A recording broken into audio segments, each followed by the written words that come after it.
বন্ধুরা কে কে ফল খেতে ভালোবাসো তো কমেন্ট করে জানিও। আমার আজকে ফল আহার, কারণ মন্দিরে পুজো দিয়েছিলাম, এখানে মানে অনেক কিছু নিয়ে বসে গেছি। তার মধ্যে তরমুজটা প্রথম কাটবো, দেখি ভাগ্যে কি আছে। তরমুজটা লাল নাকি। তরমুজ কাটার আমার গতর আছে নাকি বটিতে ধার আছে, সেটাই পা দিয়ে রেখেছি। আমি তো কাটতেই পারছি না, বটিতে ধার নেই বন্ধুরা। কি বলি রে মাগো, পায়ে ব্যথা আমাকে তো। যাও যা, ভালো হয়েছে, ভালো পড়েছে। এই হাফ তরমুজটা আমি খেয়ে নিতে পারবো।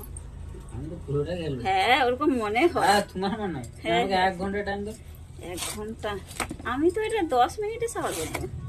দেখি আমি প্রথম খেয়ে দেখি। 1 ঘন্টা দাও, পুরোটা সেট করে। হেব্বি খেতে। লাল লাল তরমুজ, আবার এখানে আঙ্গুর, শাঁকালু, শশা। তো এবার কে কে খাবে তো চলে আসুন বন্ধুরা আমার সাথে, একটু খেয়ে ফেলি। এক থালা তরমুজ কম্পিটিশন হবে। একদম। কে ফার্স্ট কটা খেতে পারে? নেমে তাই যাচ্ছে বাবা। হেব্বি খেতে।